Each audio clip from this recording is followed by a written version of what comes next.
पुरुषोत्तमम।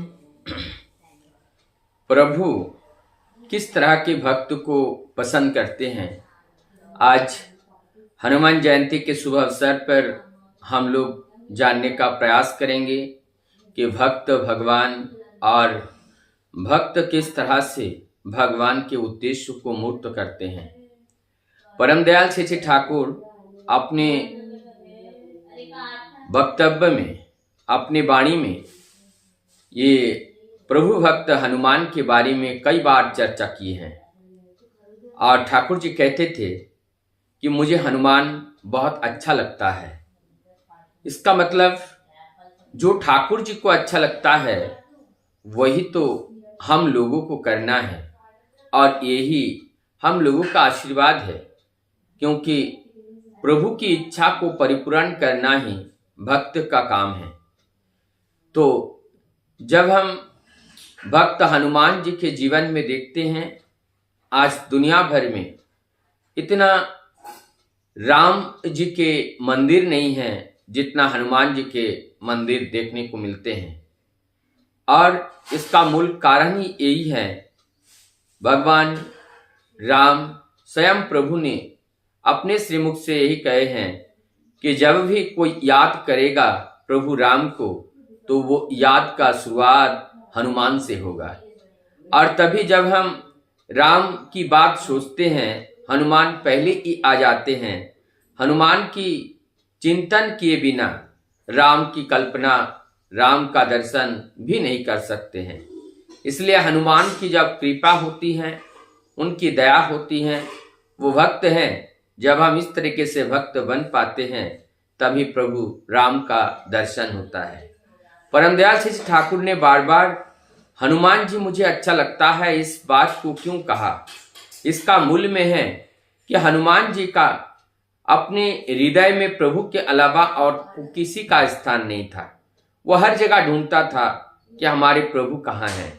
वो प्रभु के लिए हम लोगों ने देखा, जब शक्तिशाली बाण से लक्ष्मण मृत्यु प्राय अवस्था में था, उस समय उसको बचाने के लिए उन्होंने भी संजीवनी बूटी को ला करके दिए और उस हनुमान के प्राण को उन्होंने बचाए। उन्होंने जो बाण है उस बाण को भी वो लंका से चोरी करने का काम भी उन्होंने किया। लंका में आग लगाई, वहां विध्वंस हुआ, नष्ट हुआ। तो ये तो साधारणता हम लोग जानते हैं, जहां नष्ट की जाती है वो पाप लगता है। लेकिन जब हम अपने लिए नहीं प्रभु के लिए करते हैं, जगतवासियों के लिए करते हैं, प्रभु को निर्देश को मूर्त करने के लिए करते हैं, उस समय कोई पाप पूर्ण नहीं है।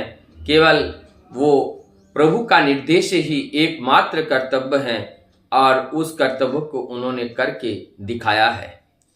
जब उन्होंने ये सारे कार्य करके और इतनी वीरता को दिखा करके जब माँ जानकी माँ सीता के पास पहुंचते हैं तो माँ सीता जी ने खुश होकर के उनको मोती का माला भेंट में देती हैं।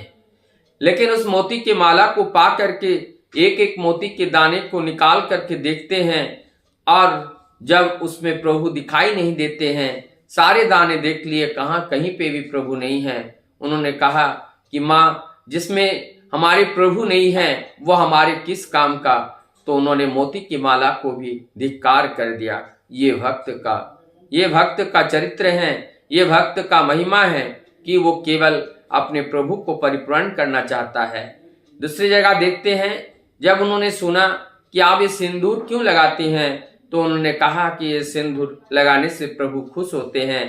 तो जब हनुमान जी ने सुना कि जब सिंदूर लगाने से खुश होते हैं, माँ लोग केवल ललाट में लगाते हैं और मैं अगर पूरे बदन में लगा लूं तो प्रभु तो और ज्यादा खुश होंगे, इसलिए उनका एक रूप भी ये है कि संपूर्ण शरीर में सिंदूर लगा करके प्रभु को खुश करने का प्रयास करते हैं।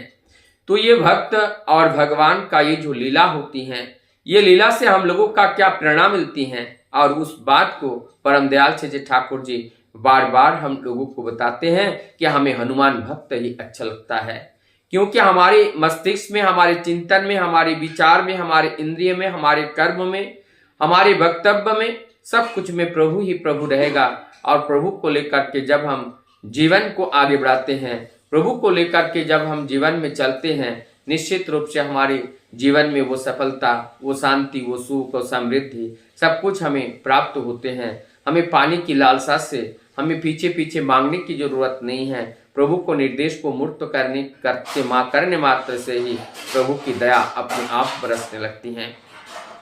तो अभी अगर मन में हम उनकी दया पाने की इच्छा से अगर उनके पीछे जाएं, तब भी अब इच्छा को मूर्त नहीं होता है। तो पाने की आशा से नहीं, हम बिन आशा से, हमारे पास कोई ना आशा न इच्छा है, ना कोई चाहत है, केवल एकमात्र चाहत है प्रभु को खुश करना और प्रभु को उद्देश्य को परिपूर्ण करने के रास्ते पर हम केवल उनके उपयोगी का एक सामान बने, उपयोगी का एक साधन बने। ऐसा साधन बनने का सौभाग्य अगर हमारे जीवन में होता है, तब हमारी जीवन की सार्थकता होती है। आइए हम लोग भी अपने प्रभु को खुश करने के लिए, प्रभु जिसको पसंद करते हैं, हम सबको वही बनना है। हम सबको हनुमान की तरह वीर बनने हैं, साहसी बनना है, कर्मनिष्ठ बनना है और दृढ़ प्रतिज्ञा बनना है।